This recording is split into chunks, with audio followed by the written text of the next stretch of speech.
Brighton are really good at recruiting players. I mean, look at all these players. This is the notable Brighton player sales since 2021. And as you can see, there's lots of things to like about this graph. Most notably, we can look at the white bars here because that is profit. This is the amount of money that Brighton have made from selling players. So for example, Ben White here, bought for nothing, sold for 50 million. That is 50 million pounds worth of profit. And that is exactly what you want to do in player recruitment. And actually we go through here and we can see that white bar is high on all of the players apart from Neil Maupay here. But we end up right at the end of this timeline with Moises Caicedo, who's just gone to Chelsea for 115 million pounds, 111 million of which is profit. That is really good. That is what we like to see. So the big question is, why is it that Brighton are so good at recruitment? And in order to answer that question, we need to talk about pressing. But actually, are Brighton that good at recruitment? Because when people think about teams that are good at recruitment, they think there's some boffin sitting in a room somewhere, finding players that no one else has.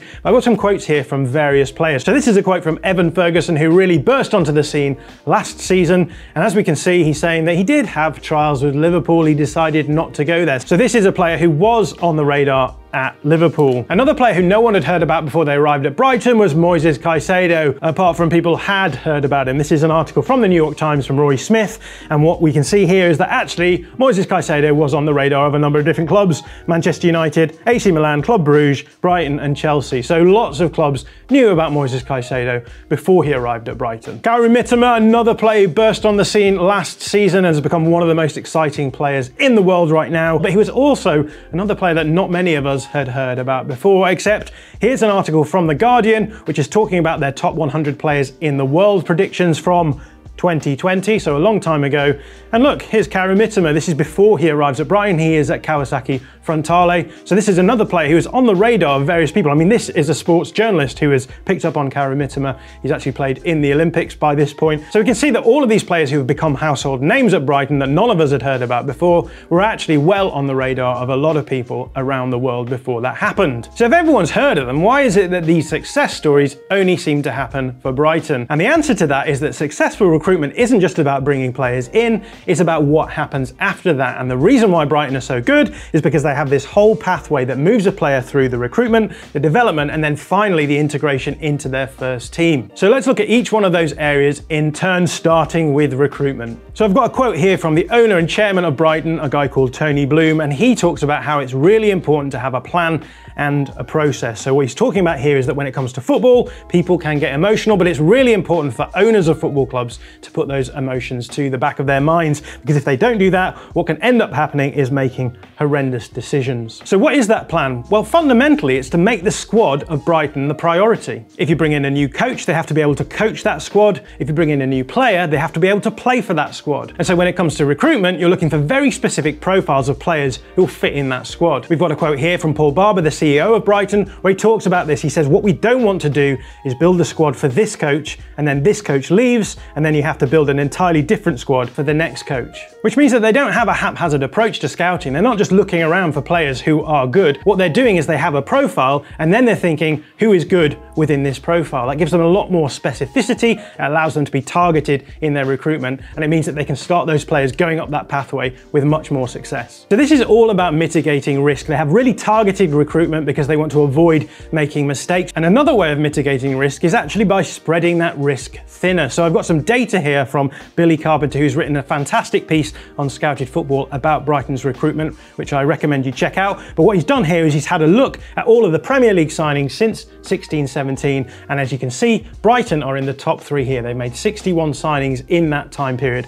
That is a lot of signings, and what they've done there is they brought in a lot of players because that allows them to spread their risk, because the more players that you're bringing in, the more likely you are to have hits in your recruitment. But there's another way of mitigating risk, and that is by simply not spending money, because if you bring in a player for around £3 million, it's much less likely that player can be deemed a flop. And this shows up really nicely in the data as well, because if we look at this table, which shows up the cost per transfer for all of the teams during that same time period, we can see that Brighton are really far down the list. So what Brighton are doing here is they're mitigating risk by spreading it across a lot of cheap transfers, which raises the chance of them getting those hits, but also reduces the cost of failure. And these transfers are so cheap because Brighton employ a buy-to-loan model in their recruitment strategy. What do I mean by that? Well, most of the clubs will wait for players to develop to a point at which they can come straight into their team before they buy them. But Brighton are doing it the other way around. What they're doing is they're buying the player first and then sending them out on loan in order to develop them elsewhere. This comes with a benefit and a cost. The benefit is that you're buying the player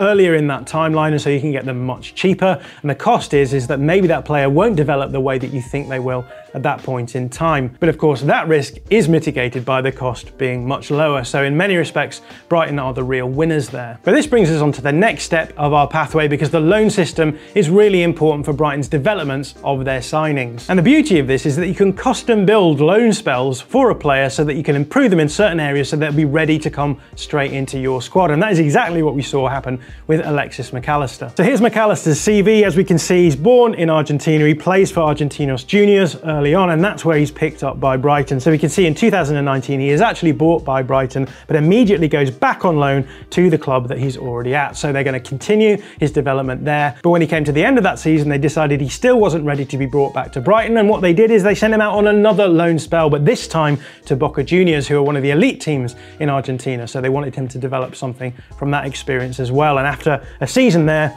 plays 20 games and actually is able to be brought back to Brighton and has eventually 112 appearances for them. And those appearances are good enough for him to get a move to Liverpool, where he's going to become one of their key players. And Brighton send a lot of their new recruits through these kinds of bespoke loan spells in order for them to develop up until a point where they feel as though they're ready to put them into the Brighton first team. And that brings us to the final step in our pathway, which is integration into the senior squad. Because the most important thing for developing players is to give them senior minutes at the highest level that you can, and that is what Brighton are really good at. So I've got another graph here from Billy Carpenter again, and it shows how many minutes each Premier League team is giving to their under-23s, and as we can see, Brighton are right up here. We can see they're giving a lot of minutes to their under-23s team. You can see another Premier League team here as well, and that is Chelsea, and that should come as no surprise because Chelsea are really good at youth development as well. But the important thing here is that Brighton are giving their under-23s vital minutes at the senior level, and this is absolutely fundamental if you really want to finish off a player's development. How are they able to do that? Well, they're able to do that because they have really clear succession planning for each of the places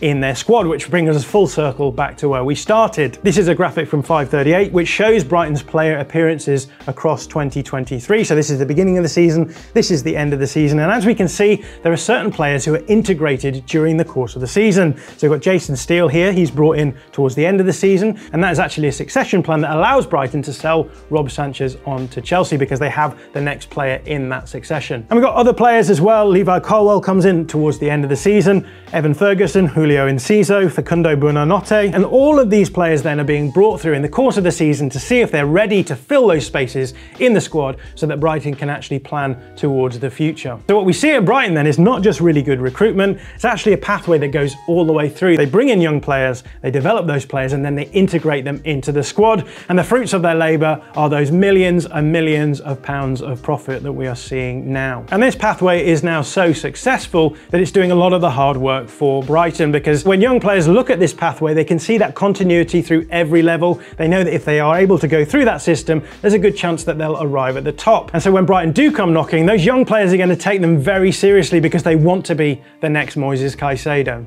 If you like this video, please consider subscribing to the channel. The Athletic is home to some of the world's best sports journalists, including journalists dedicated to each Premier League team, so every fan gets the coverage they deserve, not just the big clubs. And you can try it for free now for 30 days. See the link in the description.